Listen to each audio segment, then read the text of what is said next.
Hey there, I'm Boone Christensen, and this is 5 Minutes of Therapy. And today we're going to talk about what to do when somebody approaches you asking for an apology, especially in those situations where you might not be sorry about what you did. In these, as in all interactions, we are trying to show love and validation and understanding. Unless, of course, we don't care about this person, in which case, disregard everything I'm about to say. So, what we're not trying to do in interactions like these, we are not trying to argue whether or not this person should have felt hurt by what happened. Pain is a subjective experience. It is not ours to decide whether or not this person is feeling hurt. They're feeling it whether we like it or not.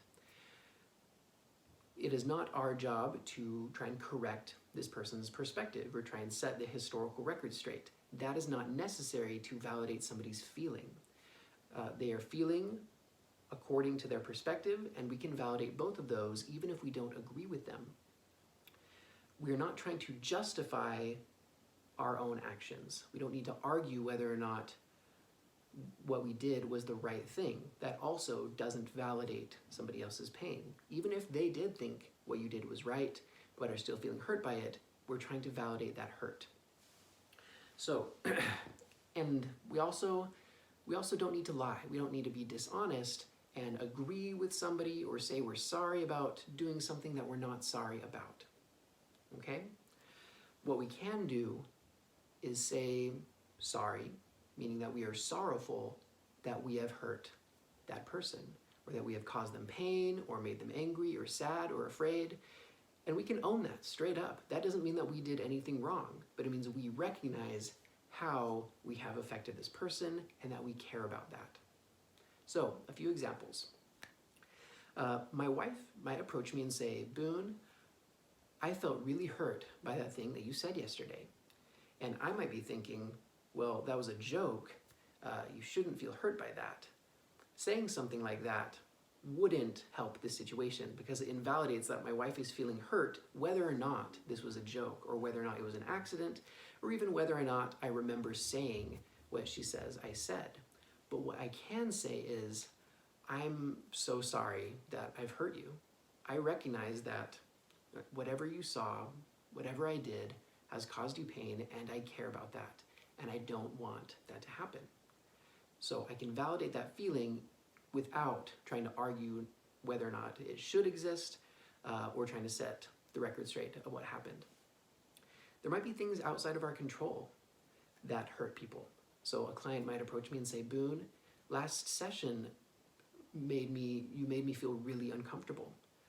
And it's because you trimmed your beard in a way that reminded me of my abuser, and I felt triggered. So I don't need to say, well, what do you want me to do? I'm not your abuser, so you shouldn't be feeling that way. That certainly won't help. But what I can say is that I am so sorry that I made you feel uncomfortable. Maybe I don't regret how I trimmed my beard that day, but I do feel sadness that I have made this person feel uncomfortable. And I can say that. That is a sincere statement. Sometimes we did something for a particular reason. So maybe my mom might say, Boone, I felt really upset when you hung up the phone on me. And maybe I hung up the phone because I was feeling criticized. Mom was saying really mean things to me.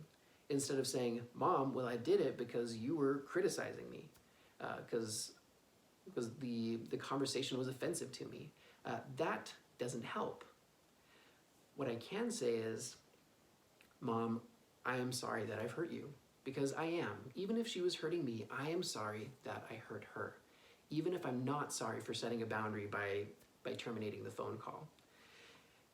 After you've validated somebody's feelings, like indicated that they are important to you and you recognize how you are connected to those feelings, they will be much more likely to hear your perspective, to say, I would like to hear, or I care about what you saw in this situation as well, and because you validated my feelings, I would like to validate your feelings.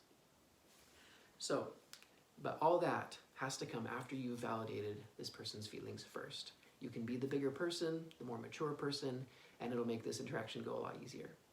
Thanks.